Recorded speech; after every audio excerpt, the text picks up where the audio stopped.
Tonight, we will delve into the fascinating and often bewildering realm of Victorian social etiquette.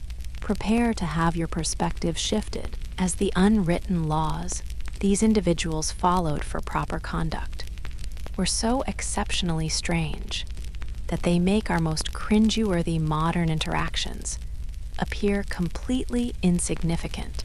We are about to embark on a journey back to a time when life was a meticulously choreographed performance, and the pressure to conform was immense. It's a glimpse into a world that will surely make you appreciate the relative social freedoms we enjoy today.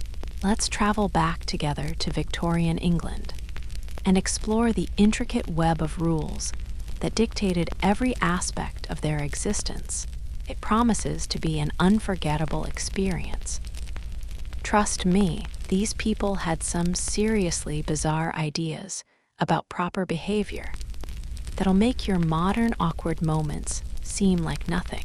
Imagine the sheer mental gymnastics required to navigate a society where every single action, from how you greeted a neighbor to the way you held your teacup, was under intense scrutiny. The Victorians operated under a social code so demanding it was as if they were living life on the highest difficulty setting. One minor slip-up, one misplaced word or gesture could lead to immediate and irreversible social ruin. We're talking about a level of social pressure that is almost impossible for us to comprehend today. Their world was a minefield of unwritten rules and hidden expectations. If you find these historical explorations captivating, your support through a like or a subscribe would be immensely appreciated. It's truly a source of endless fascination for me to see where all of you are tuning in from. The global reach of this community is something I find incredibly motivating and inspiring. Thinking about people from different corners of the world finding a moment of peace or drifting off to sleep with these stories is a powerful reminder of our shared human connection across time and distance.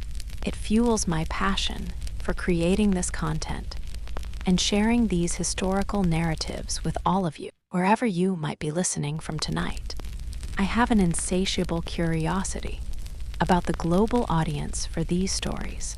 Please take a moment to leave a comment sharing your current location and the time of day where you are. It genuinely astonishes me to think about the vast and diverse community of listeners we've built together. The idea that someone in a bustling city is listening at midday, while another person in a quiet countryside is tuning in at midnight, is simply incredible. This connection, spanning across continents and time zones, is one of the most rewarding aspects of creating this channel. Your comments bring this global tapestry to life, and I read every single one with immense gratitude and wonder. The fact that people across the entire globe are finding solace and drifting off to sleep while listening to these historical accounts is something that consistently blows my mind. It's a truly humbling experience. Now, let us prepare ourselves for a deep dive into the past. We're setting our course for Victorian England, a period of immense change, stark contrasts, and unbelievably rigid social structures. I can assure you that the journey we are about to undertake will be a fascinating and often surprising one, filled with details that seem almost too strange to be true. So, settle in, get comfortable, and let's begin this historical adventure. It's going to be quite a ride. Let's set the scene. By some twist of fate, you have awoken in the past, specifically in London, around the year 1850. As your consciousness returns, you find yourself not in a familiar bed, but resting upon a narrow, unyielding iron bedstead. The initial chill in the air is palpable, a stark contrast to modern central heating. The embers of a coal fire, which had been burning when you drifted off, now offer only a faint, dying glow. This scant light casts long, dancing shadows from the heavy, imposing furniture that populates the room. A large wardrobe, a simple washstand, holding a ceramic basin and pitcher, and a dressing table adorned with a small, reflective mirror. The mattress beneath you offers little comfort compared to the memory foam you are accustomed to. This one is densely packed with horsehair, resulting in a surface that is both slightly lumpy and persistently prickly. The room itself is permeated by a profound and biting chill, a common reality before the advent of consistent indoor heating. The fire that once provided warmth has dwindled to a handful of glowing embers, casting just enough feeble light to sketch the outlines of the room's furnishings. The atmosphere is one of quiet stillness, broken only by the faint, muffled sounds of the city beginning to stir outside your window, a world away from your own time. The fire that was burning when you fell asleep has died down to glowing embers, leaving just enough light to make out the shadows of furniture around you. A bulky wardrobe, a washstand with a ceramic basin, a dressing table with a small mirror. This faint, flickering illumination creates an eerie ambience, transforming familiar shapes into mysterious, hulking figures in the semi-darkness. The cold has a palpable presence, seeping into the room from the uninsulated windows and stone walls, a constant reminder of the era's different standards of comfort. Every object seems to hold a story, a silent testament to a life lived with different expectations and daily rituals. From the street below, you can discern the distinct, rhythmic clatter of iron-shod carriage, wheels making their way over the uneven cobblestones, a soundscape utterly different from modern traffic. The sharp, intermittent bark of a lone dog punctuates the early morning quiet, echoing through the narrow streets. These sounds paint a vivid auditory picture of 19th century London, a city alive with its own unique pulse and rhythm. It's a world awakening, not to the hum of electricity, but to the clip-clop of horses and the rumble of wooden wheels, a stark and immediate immersion into a bygone era. The city is stirring, and you are right in the heart of it.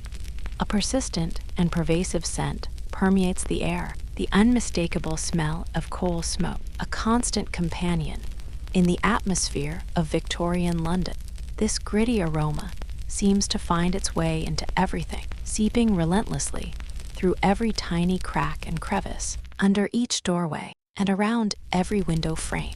It is the signature fragrance of the industrial age, a testament to the countless chimneys relentlessly puffing soot into the sky. This ever-present smell is a defining characteristic of the city, a sensory detail that would have been an inescapable part of daily life for every single one of its inhabitants, rich and poor alike. Mingling with the dominant scent of coal smoke is a more delicate, personal fragrance, the faint, lingering aroma of bergamot oil emanating from a small perfume bottle on your dressing table. This sharp, clean, and citrusy scent was incredibly fashionable during this period, a popular choice for those wishing to project an air of cleanliness and simple elegance. The juxtaposition of the heavy, industrial smell of the city with this light, refined personal perfume creates a complex sensory landscape. It's a subtle hint of the private world, attempting to hold its own against the overwhelming presence of the public, industrial world just outside the window. The bed linens enveloping you are made of cotton, and while they are impeccably clean, they lack the exceptional softness you might be used to in the modern era. The prevailing citrusy aroma of bergamot was the height of fashion, a scent worn by nearly everyone to convey a sense of understated refinement. It was a deliberate move away from the heavier, more animalic musks of previous generations, reflecting a societal shift towards ideals of purity and subtlety.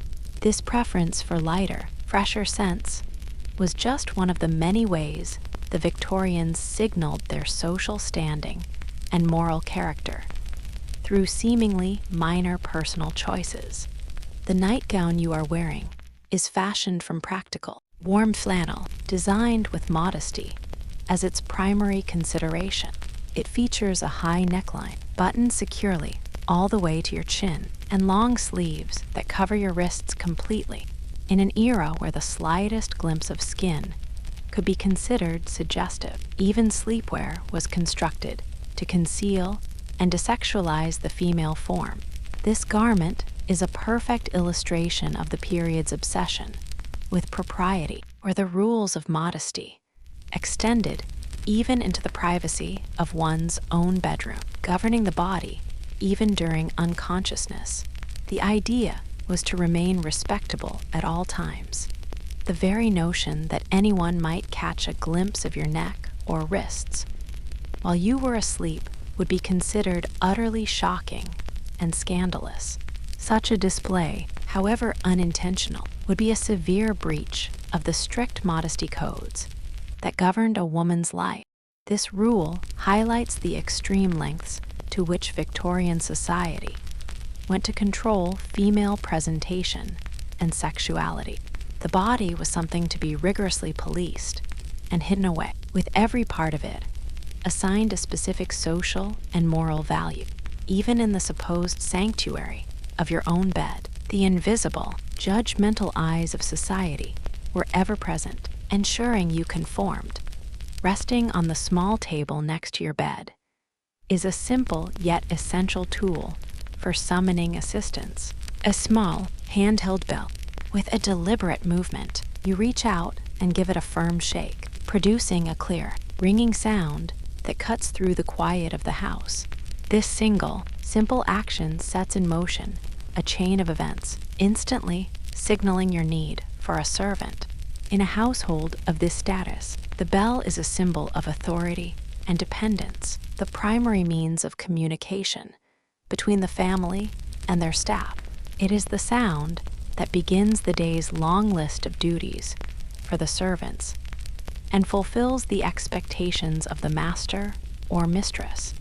Almost instantly after you ring the bell, the sound of hurried footsteps can be heard ascending the staircase, a testament to the efficiency and attentiveness of the household staff. Your maid, a young woman named Mary, materializes at your doorway. She is already impeccably dressed for the day, in her simple uniform and apron, despite the very early hour. Her promptness and readiness are expected. A servant's day began long before that of the family they served. Her appearance is a clear indicator of the well-oiled machinery of a middle-class Victorian home, where every role was defined and every duty performed with precision. "Good morning," Miss Mary greets you, executing a small, respectful curtsy as a sign of her station. "Shall I draw the curtains for you?" Without actually waiting for a reply, she moves with practiced efficiency across the room to the large window. With a swift pull, she parts the heavy, thick velvet drapes, allowing the weak, grayish light of a London morning to filter into the room. The window panes themselves are coated with a fine layer of grime and soot, a constant reminder of the city's coal-fueled industry and its impact on the immediate environment. Her deference and automated actions speak volumes about the rigid class hierarchy. "Which dress would you like to wear today?" Miss Mary inquires, shifting her attention to the large wardrobe and swinging its heavy doors open to display a collection of garments.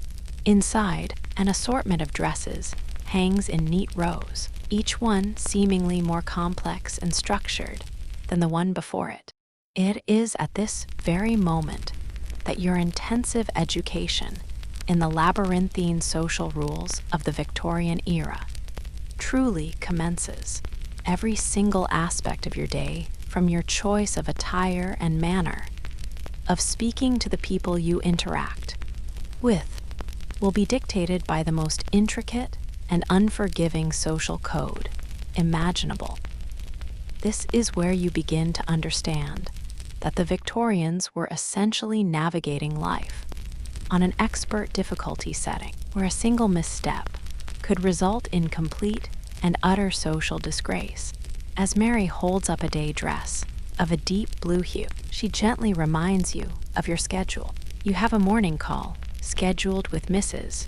Hartley at 11 o'clock, and then you are expected for tea with your cousin, Emily, at 4. These so-called morning calls represent your very first lesson in the perplexing and often contradictory etiquette of the time. They are a critical ritual in the social life of a respectable lady, fraught with unwritten rules. Here is a peculiar but critical rule you must learn immediately. Despite being named morning calls, these formal visits never actually occur in the morning hours. The socially acceptable window for this activity is strictly between 3 and 5 o'clock in the afternoon. While this naming convention makes absolutely no logical sense to a modern mind, you must adhere to it without question. Should you make the mistake of referring to them as afternoon calls, you will be met with bewildered and judgmental stares, as if you have just uttered something utterly preposterous. It's a prime example of the arbitrary, yet rigid nature of the social code. The duration of these morning calls is non-negotiable and must be timed with absolute precision. They are to last for exactly 15 minutes, not a minute less, which would seem dismissive, and certainly not a minute more, which would be considered a grave imposition on your hostess's time. It is therefore essential that you carry a pocket watch and monitor the time discreetly but diligently. To overstay your welcome, even by a few moments, is a significant social blunder that marks you as ill-mannered and ignorant of the fundamental rules of polite society. The pressure to perform this ritual perfectly is immense. The process of getting dressed is an elaborate, multi-layered ritual, and Mary is there to guide you through every step. It begins with the innermost garment, the chemise, which is essentially a long, simple slip made of cotton that serves as a barrier between your skin and the more structured garments to come. Following the chemise is the most formidable piece of the ensemble, the corset. This garment is not merely underwear. It is a powerful tool of social engineering designed to mold your body into the highly idealized and fashionable silhouette of the era, regardless of the physical cost. And now, for the most infamous garment of them all, the corset. As Mary positions the stiff, whalebone-reinforced contraption around your midsection, she begins the arduous task of pulling the long laces at the back. It is a device designed not for comfort, but for dramatic physical alteration. The goal is to cinch the waist to an impossibly small size, creating the coveted hourglass figure that Victorian society deemed the pinnacle of feminine beauty. This process is a daily ritual of constriction, a physical manifestation of the social constraints placed upon women, and a testament to the extreme lengths they went to for fashion.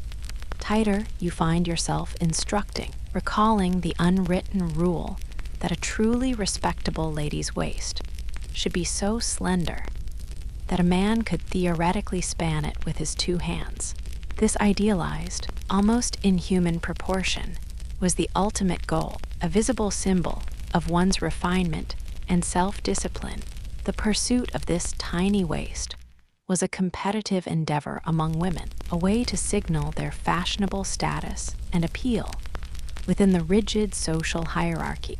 The discomfort and health risks were simply considered a necessary sacrifice in the relentless quest for the perfect, socially acceptable female form. Yes, Miss Mary dutifully responds, applying her full strength to the laces with another powerful yank. The pressure intensifies to the point where you feel your internal organs shifting to accommodate the extreme constriction, and your ability to draw a full breath is immediately compromised. Your lungs can now only manage to expand to about half their normal capacity, a suffocating yet accepted consequence of achieving the fashionable silhouette.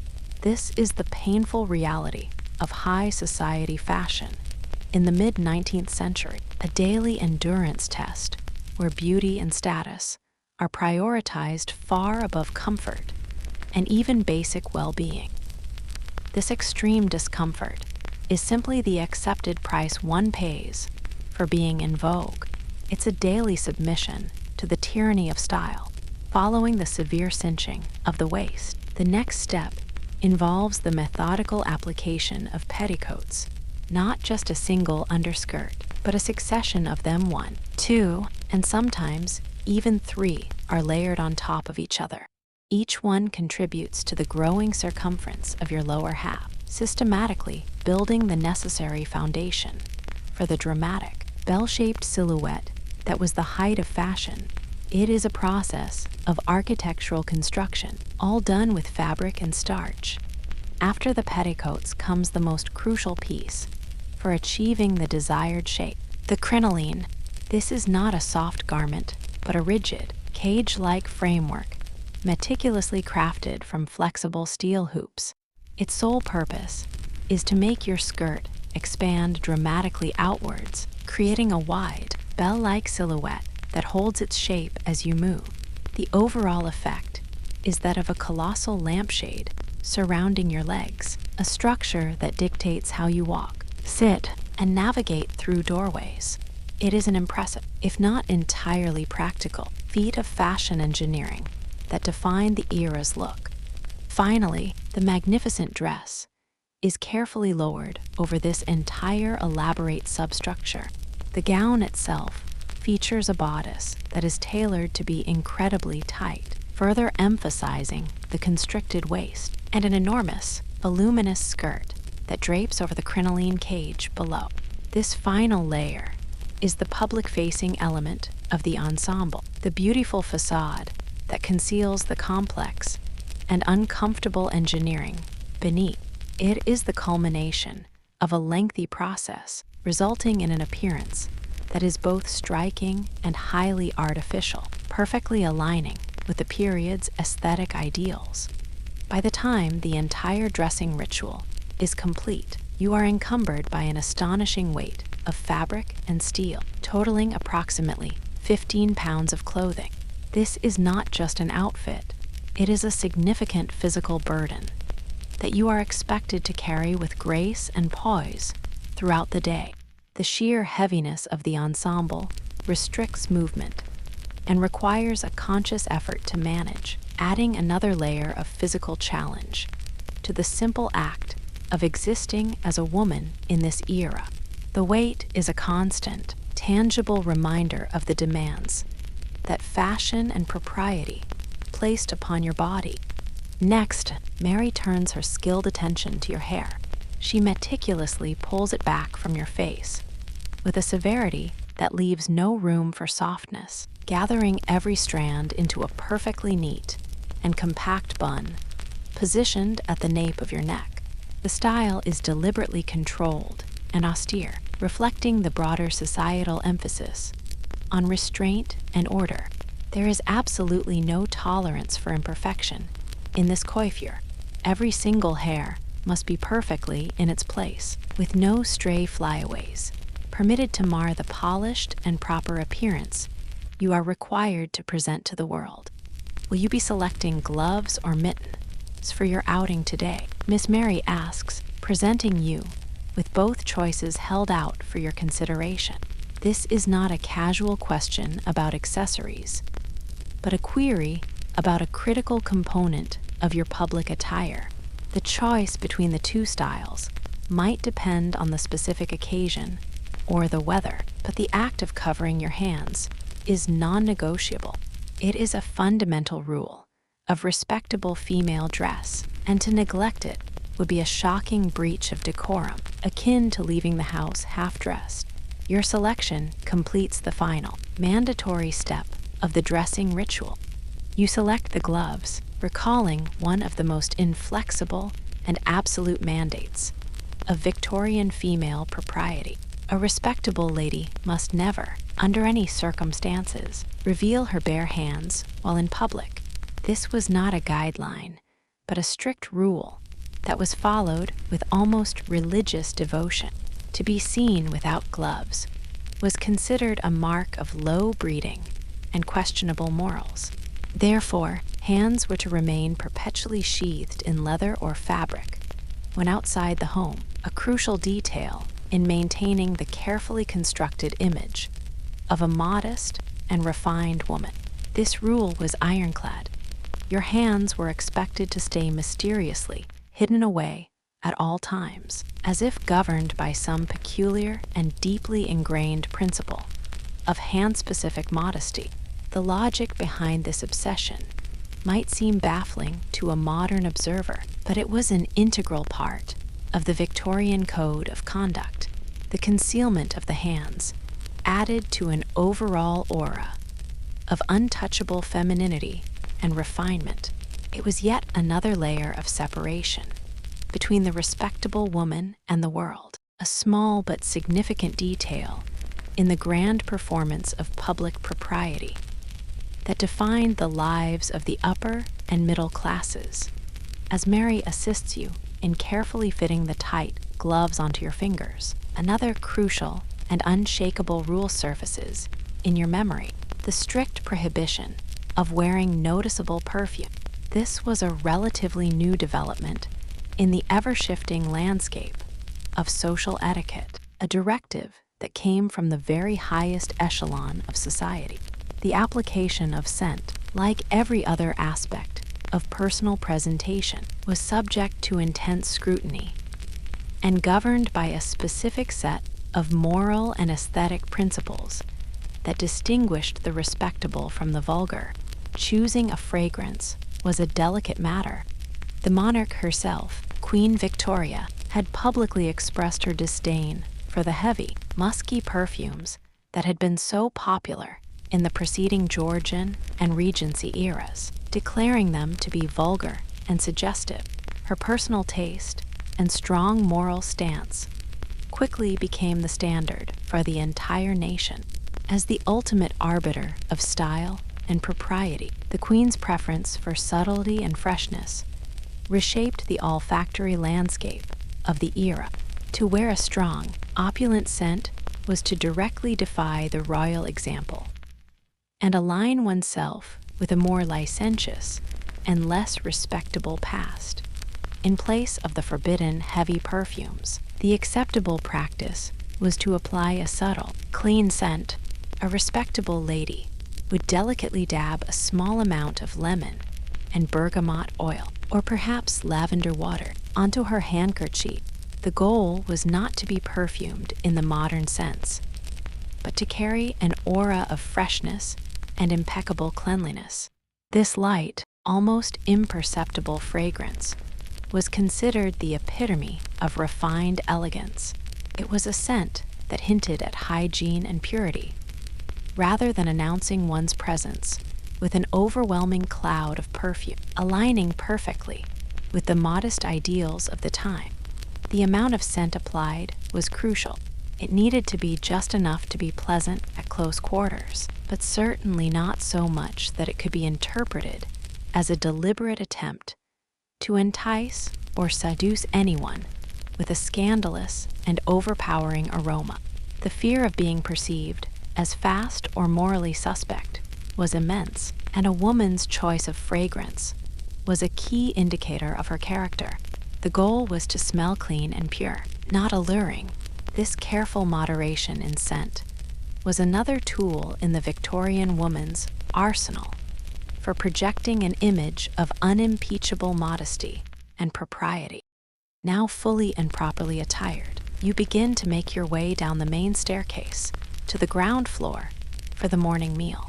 As you descend, the house is gradually coming to life around you, buzzing with the quiet, purposeful activity of the domestic staff. Servants are in constant motion, scurrying about with feather dusters, brooms, and polishing cloths, their movements swift and efficient. They are the invisible engine that keeps the household running smoothly. ensuring that the environment is always pristine and orderly, ready for the family to begin their day in comfort and style. The cook, who holds a position of great importance within the servant hierarchy, has been awake and hard at work since the cold, dark hour of 5 in the morning. Her entire focus has been on the meticulous preparation of the day's first meal. In a household of this standing, breakfast was a substantial and multi-course affair, requiring hours of labor to prepare. Her early start is a stark reminder of the immense effort and hidden work that went into maintaining the comfortable and seemingly effortless lifestyle of the Victorian middle-class family she serves. When you enter the dining room, you find your father already seated at the head of the long, polished table, completely absorbed in the morning newspaper, which he holds up like a shield. At the opposite end, occupying her designated place, is your mother. She is already deeply engaged in her own morning ritual, diligently attending to her extensive correspondence, writing letters to friends, family, and social acquaintances. The scene is one of quiet, focused, and separate activity, a typical tableau of domestic life in a prosperous Victorian home before the day's social obligations begin. Both of your parents are already fully and formally dressed for the day. The very idea of appearing at the breakfast table in anything that could be considered casual attire, such as a dressing gown or wrapper, would be utterly unthinkable to them. Victorians, particularly of the middle and upper classes, adhered to a strict dress code that applied even within the privacy of their own homes. The day began with the assumption of one's public-facing persona, and that required being properly and completely dressed from the moment you left your bedroom. Loungewear was not a concept they entertained. Good morning, you offer politely as you glide to your designated seat at the table. In response, your father momentarily lowers his newspaper, just enough to give you a brief, acknowledging nod before it is promptly raised again, resuming its function as a barrier to interaction. This minimal gesture is the full extent of his morning greeting. It is a perfect encapsulation of the formal, emotionally restrained atmosphere that characterized family life in this era, where overt displays of warmth were often seen as unseemly and lacking in proper decorum. Open displays of affection, even between the closest of family members, were simply not a part of the Victorian way of life. There would be no warm hugs or casual kisses on the cheek to start the day. Such physical expressions were considered overly emotional and were reserved for the utmost privacy, if they occurred at all. The family dynamic was one of polite distance and formal respect, rather than relaxed intimacy. This emotional restraint was a core tenet of their social code, believed to build character and maintain a dignified and orderly household. Breakfast itself is a truly substantial meal, a veritable feast designed to fortify the family for the day ahead. The table is laden with a wide array of dishes: eggs prepared to order, savory rashers of bacon, rich and earthy kidneys, freshly made toast with butter and marmalade, and a hearty bowl of porridge.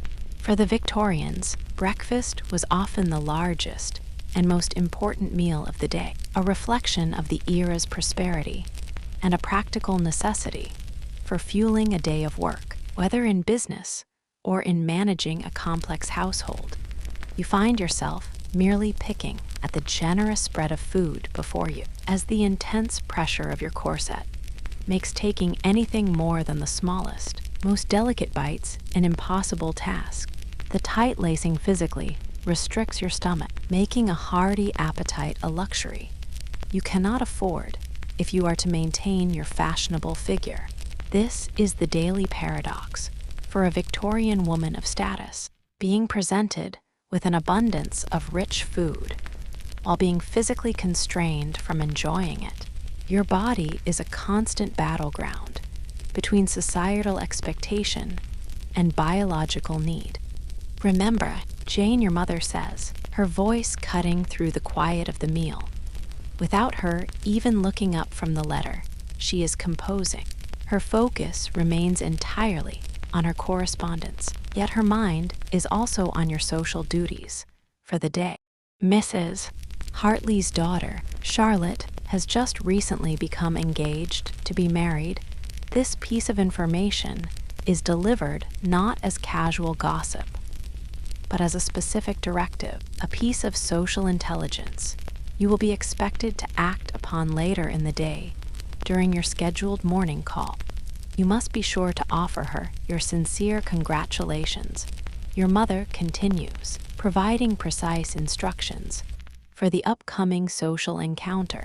However, you are not to ask for any of the specific details regarding the wedding.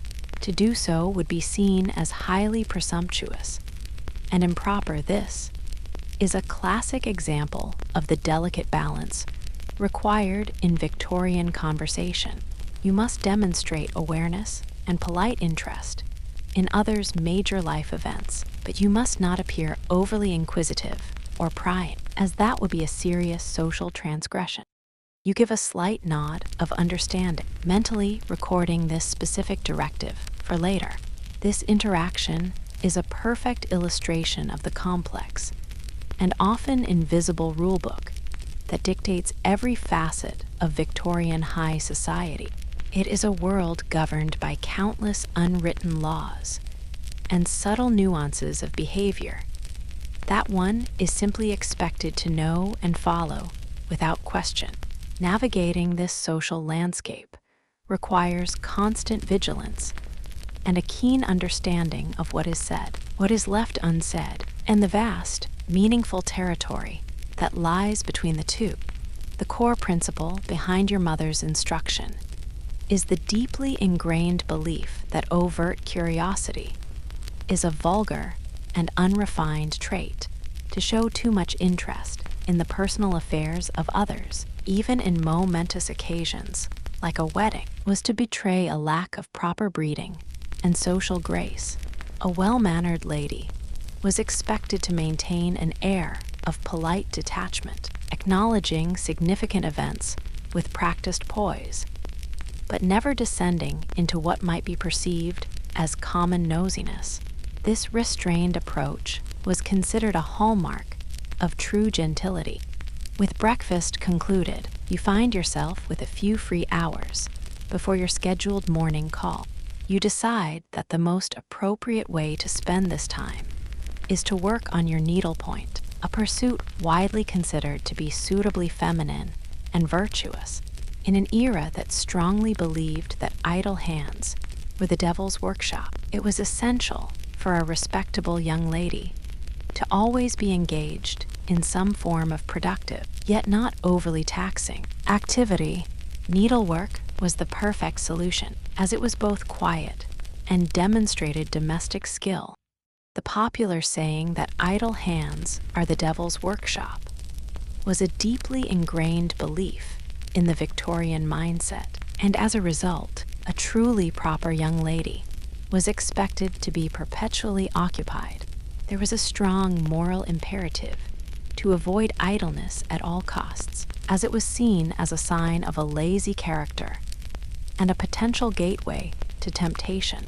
Consequently, a woman's leisure time was structured around accomplishments and gentle, productive hobbies that were deemed suitable for her sex.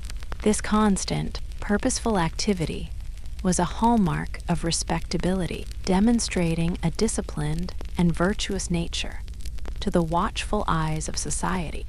You take a seat near the large window in the formal drawing room, the pale London light illuminating your work.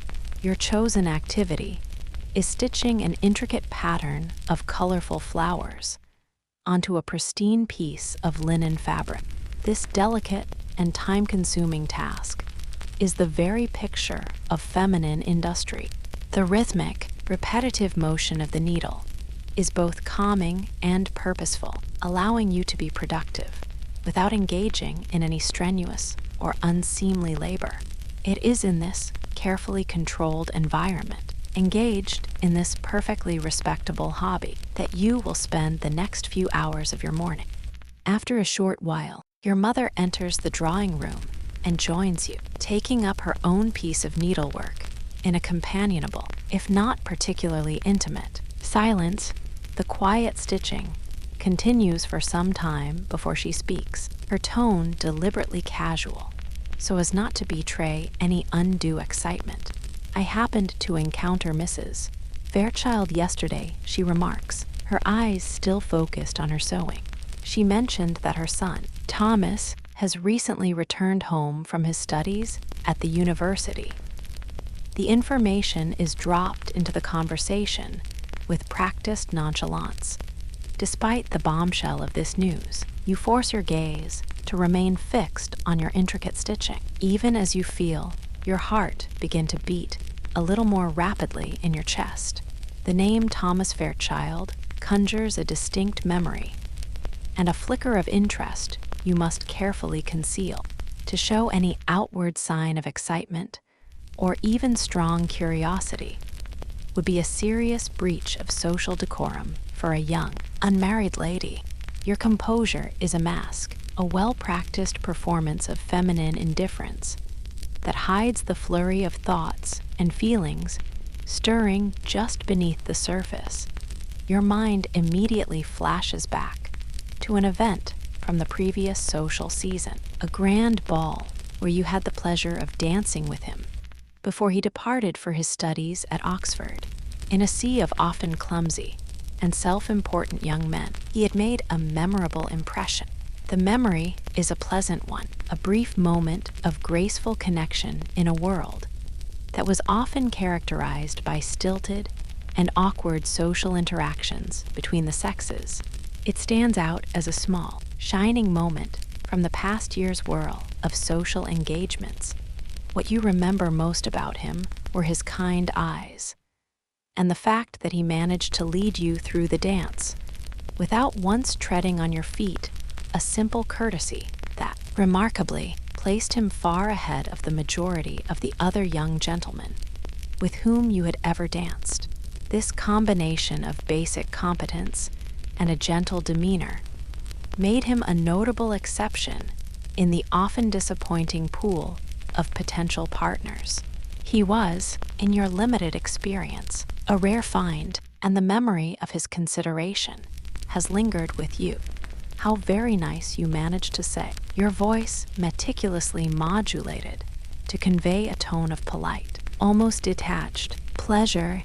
This carefully chosen, neutral phrase is the perfect response, acknowledging the information without revealing any personal interest whatsoever in the intricate game of Victorian social interaction. Expressing enthusiasm was a rookie mistake.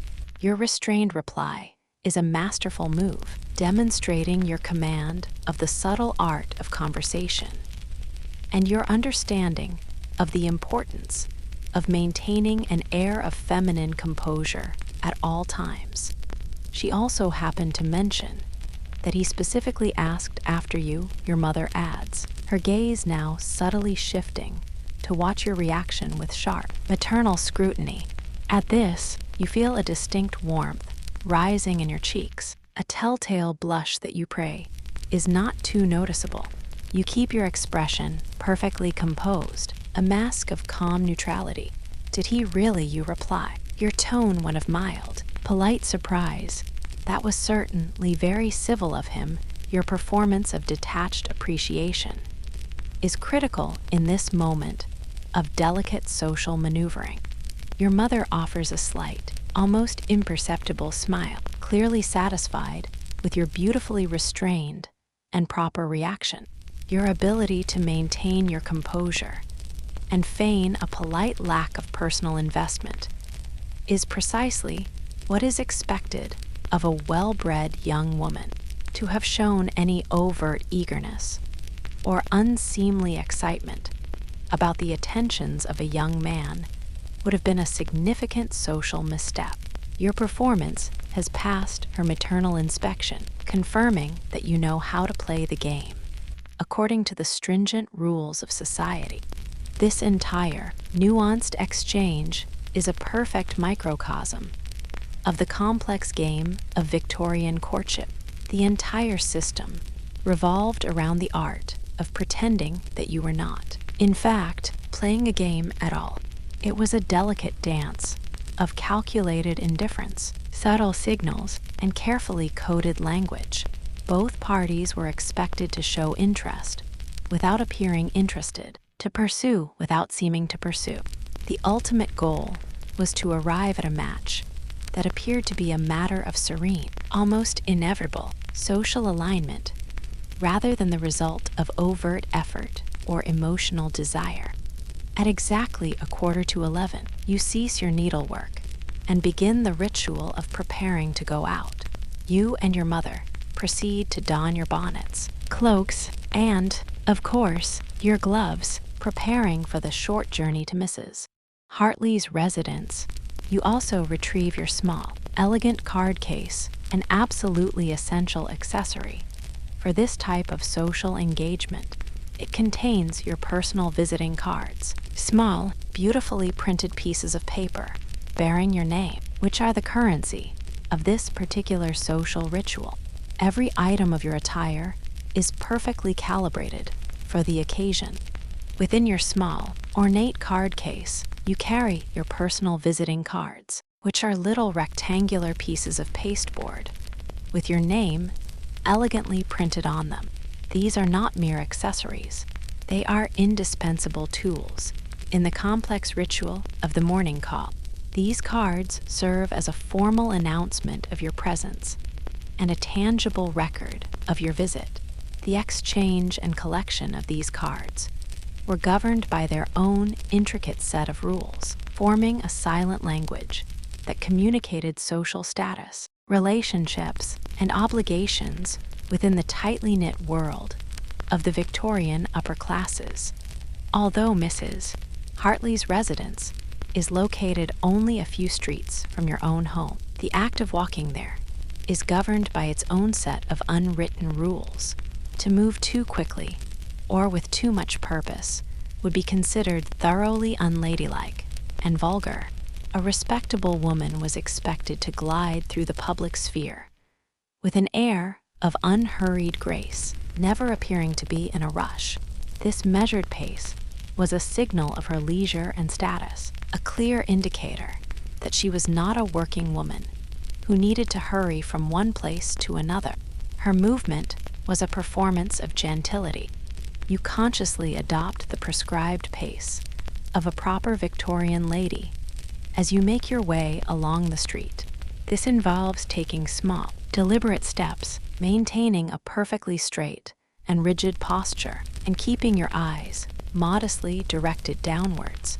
This specific way of walking was designed to project an image of demureness, humility, and untouchable refinement. Direct eye contact with strangers was to be avoided at all costs, as it could be misinterpreted as a forward or inviting gesture. Your entire bearing is a carefully constructed performance of respectable femininity. As you proceed along the pavement, your enormous, bell-shaped skirt sways with a life of its own, its wide circumference creating a constant spatial challenge. On several occasions, the steel-hooped structure threatens to collide with small children who stray too close, or to startle dogs who are unprepared for its massive, sweeping presence. Navigating public spaces in such a cumbersome garment required a specific skill set and constant awareness, as the fashion of the day was fundamentally at odds with the practical realities of a crowded city street. You encounter various people on the street during your short walk. The gentlemen you pass invariably tip their hats, a standard gesture of respect toward a lady. Your role in this silent exchange is to acknowledge their courtesy with the slightest, most subtle nod of your head. It is absolutely crucial that you do not make direct eye contact with these strangers. Such an act would be considered a serious breach of decorum, far too intimate a gesture to share with someone to whom you have not been formally introduced. Your acknowledgement must be polite, yet distant, one of the most rigid rules of public interaction, dictated that a gentleman would never, under any circumstances, presume to speak to a lady, unless he had first been formally introduced to her by a mutual acquaintance. To initiate a conversation without this proper social vetting was considered an act of profound disrespect and an unacceptable social intrusion. This rule created a protective bubble around respectable women in public, ensuring that they would not be accosted by undesirable or unknown men. It was a cornerstone of public etiquette. Reciprocally, the rule was just as strict for women. A lady would most certainly never initiate a conversation with a gentleman she did not know. To do so would be an act of shocking forwardness, immediately calling her reputation and respectability into question. This mutual code of silence between unacquainted men and women maintained the formal distance that Victorian society deemed appropriate. The lines of communication were strictly controlled, and the process of introduction was the only legitimate key to unlocking them. You time your arrival at Mrs. Hartley's residence to be exactly at 11 o'clock, as punctuality is a virtue held in the highest esteem. However, in the paradoxical world of Victorian etiquette, being early is considered just as egregious a social sin as being late. Arriving ahead of schedule might imply that your own social calendar is not sufficiently full, suggesting an embarrassing lack of important engagements. Therefore, arriving precisely at the appointed time is a subtle but clear signal of your own social importance and well-managed schedule. The door is opened by a uniformed butler, the very picture of domestic formality. In accordance with proper etiquette, you present him with your visiting cards, one bearing your name and another bearing your mother's. You do not hand them to him directly. Instead, he receives them on a small, polished silver tray, a gesture that maintains a formal distance and underscores the ritualistic nature of the act. These cards are the official start of the visit, your formal announcement, and a record for the lady of the house. After accepting the cards on his tray, the butler silently pivots and shows you into the formal drawing room, where your hostess, Mrs. Hartley, and her daughter, Charlotte, are already seated and awaiting your arrival. The moment you enter, a series of formal curtsies are exchanged between all parties. This graceful, synchronized dipping motion serves as the standard greeting. There is no hugging, no kissing of cheeks, and no casual touching. The interaction is polite, respectful, and conducted with a clear sense of physical distance and formality. The absence of casual physical contact is a defining feature of these social interactions. No one embraces or offers a kiss on the cheek. Such gestures would be considered far too intimate and familiar for a formal call. Instead, physical contact is deliberately kept to an absolute and bare minimum, with the curtsy serving as the primary form of greeting and acknowledgement. This physical reserve was a hallmark of Victorian propriety, reinforcing the emotional restraint and formal distance that were considered essential to all respectable social relationships. "How very kind of you to call upon us, Mrs. Hartley says, her voice conveying a sense of warm but formal welcome. She gracefully gestures toward a small, elegant sofa, indicating where you and your mother should sit.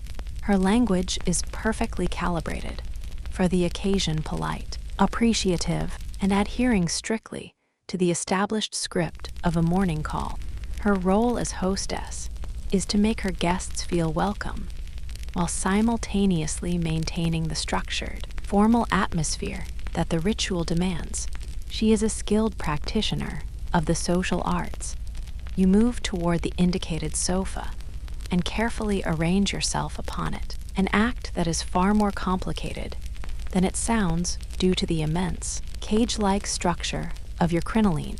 The art of sitting down with grace and elegance while wearing such a voluminous and rigid garment was a skill that every fashionable Victorian woman had to master.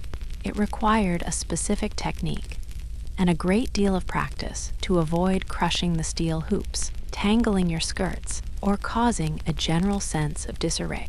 It was a small but significant daily challenge. To successfully manage sitting in a crinoline, you must perch delicately on the absolute forward edge of the seat. This specific posture is the only way to accommodate the large, rigid steel cage that surrounds your lower body, allowing the massive bell of your skirt to cascade gracefully to the floor behind and around the furniture.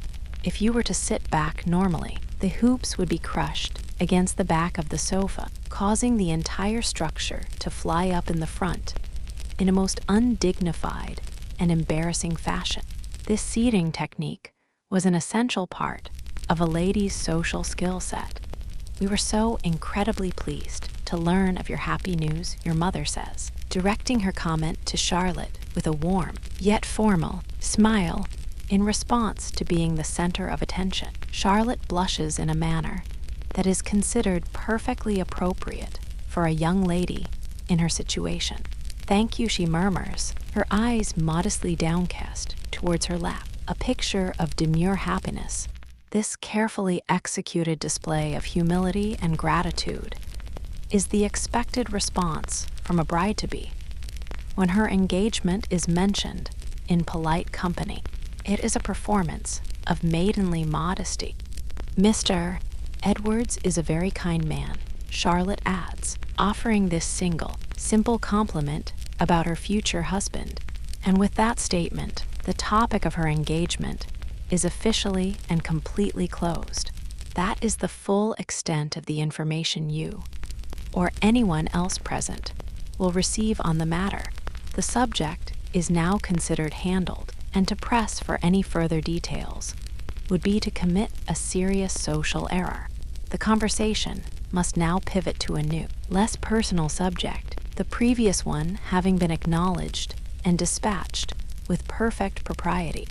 There will be no discussion of what her fiancé is truly like, no inquiries about when the wedding ceremony might take place, and certainly no questions about how the couple first met or whether they are genuinely in love.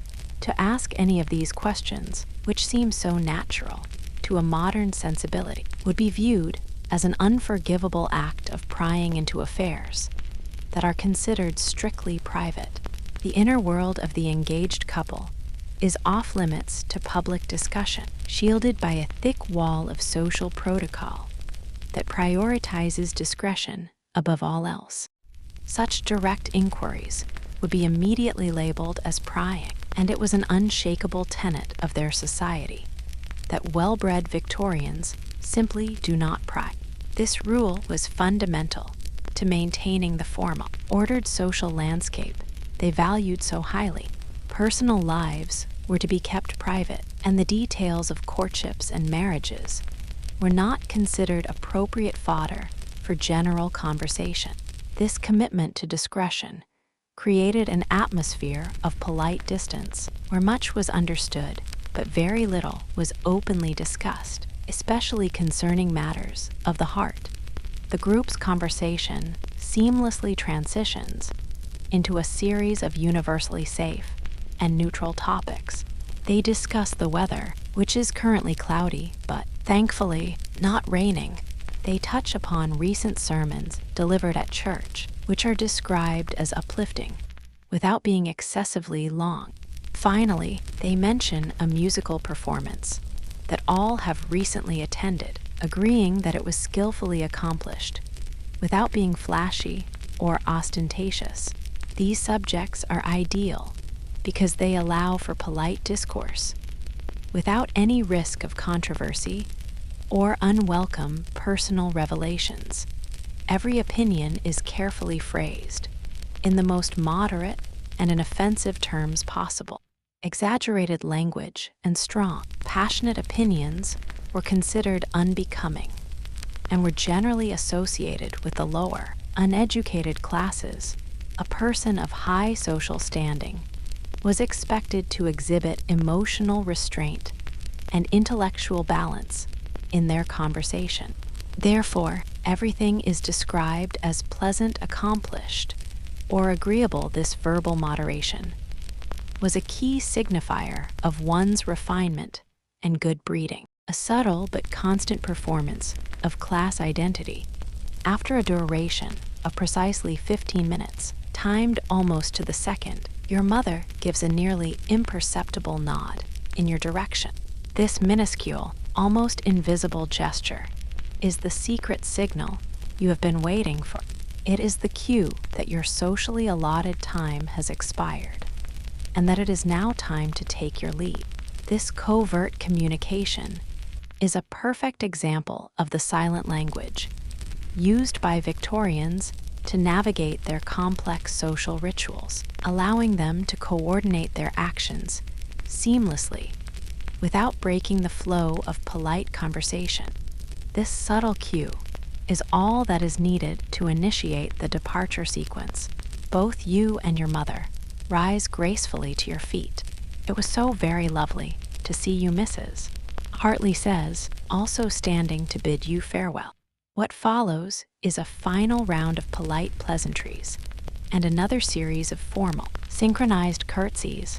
With the goodbyes properly and thoroughly executed, you are then escorted by the butler back to the front door, and a moment later, you find yourselves back out on the street. The visit having been perfectly performed. "That all went very well," your mother comments with an air of satisfaction as you begin your measured walk back towards home. Her tone indicates that the visit has met her exacting standards for social correctness. You successfully navigated all the potential pitfalls.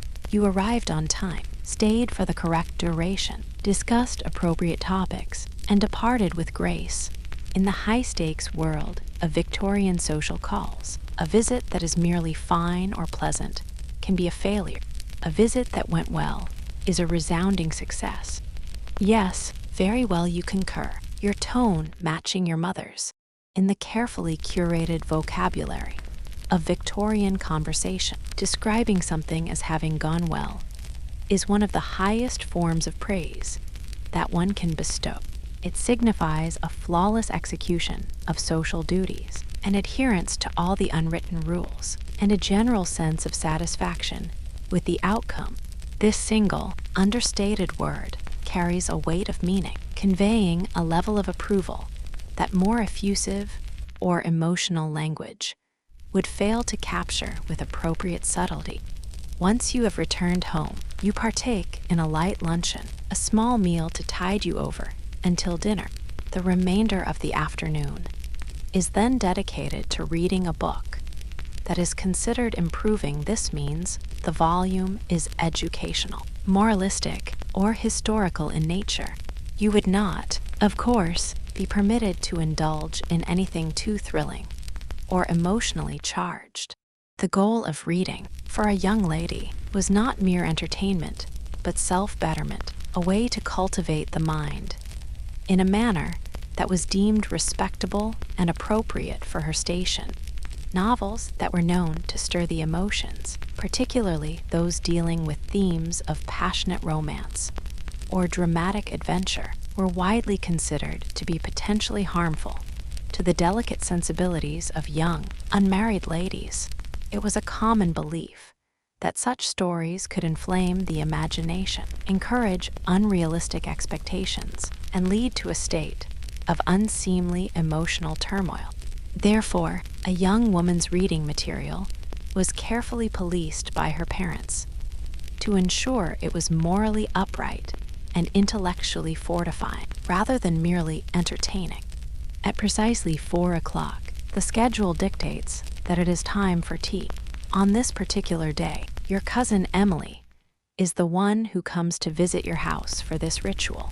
Tea is a less formal affair, than a morning call, especially when it involves family, but it is still governed by a distinct set of expectations and behaviors.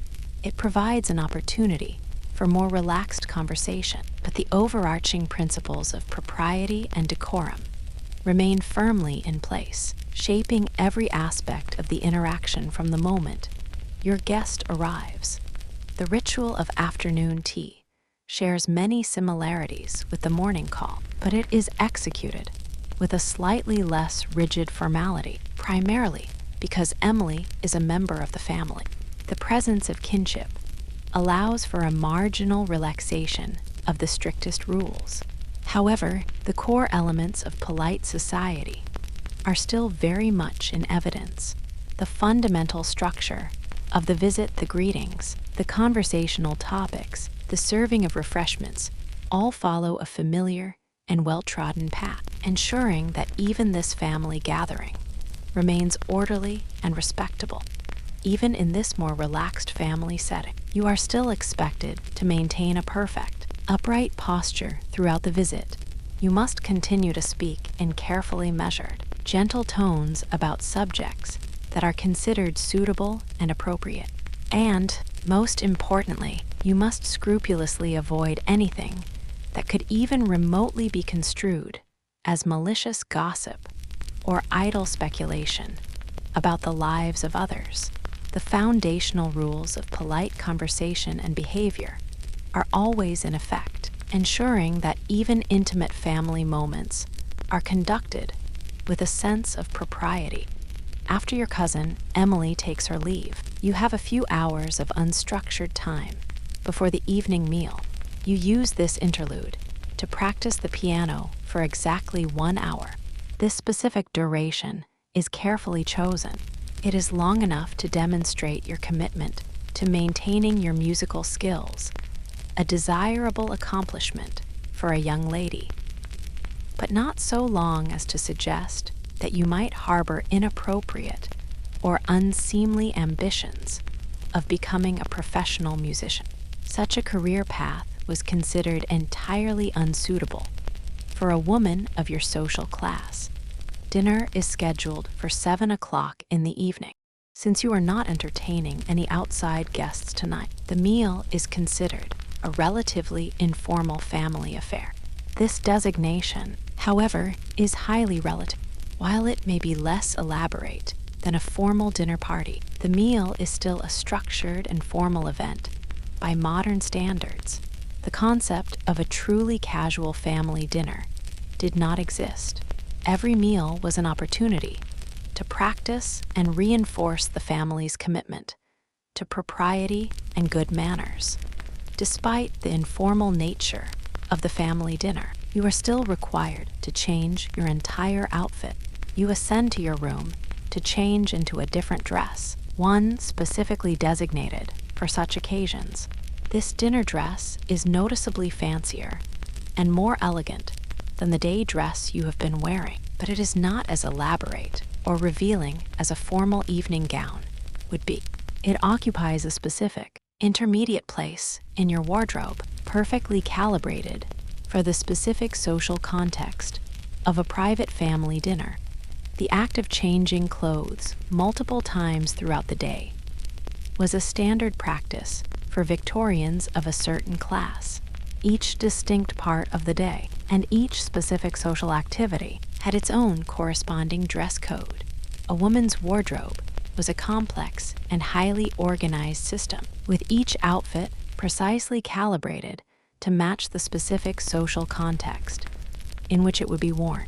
From morning wrappers to walking dresses, afternoon gowns, dinner dresses, and evening gowns, fashion was a language that communicated status, activity, and propriety.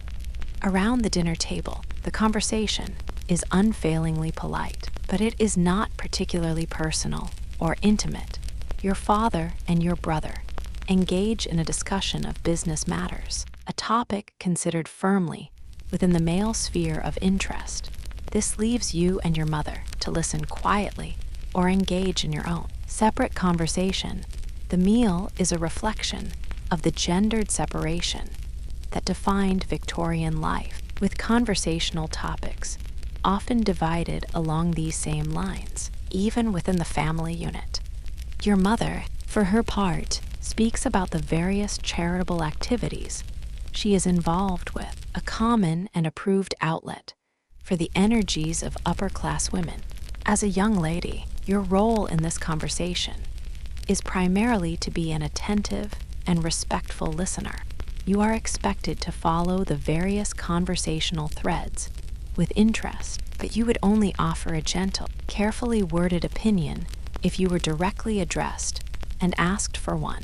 To interject uninvited would be considered forward and improper. Once the dinner has concluded, the entire family retires from the dining room to the drawing room. At this point, a distinct gender segregation occurs. Your brother and father will likely retreat to the study for brandy and cigars, indulging in habits considered exclusively masculine. As a lady, you would never be expected to drink anything stronger than a small glass of sherry, and you would most certainly never, ever smoke. The after-dinner ritual is one of the clearest examples of the separate social worlds that men and women inhabited. Instead of joining the men, you and your mother engage in appropriately feminine evening pastimes. You might be called upon to play the piano for the family, providing a pleasant and refined musical backdrop to the evening. Alternatively, you might both return to your needlepoint, picking up the intricate work you had set aside earlier in the day. These quiet, domestic, and artistic pursuits were considered the ideal way for ladies to spend their evenings, reinforcing their roles as the gentle, civilizing influences within the home. By 10 o'clock, the day's rigorous schedule of social obligations and mannered performances has concluded, and the household is ready to retire for the night. Another day of navigating the treacherous waters of Victorian propriety has been successfully completed. As your maid, Mary, helps you to undress, carefully removing the numerous layers of your clothing. One by one, you feel a sense of quiet accomplishment. You have played your part perfectly, adhering to every rule and meeting every expectation, a testament to your good breeding and self-control. The moment the corset is finally unlaced and removed, you experience an immediate and overwhelming sense of physical liberation. You feel as though you can properly breathe again for the first time since the morning.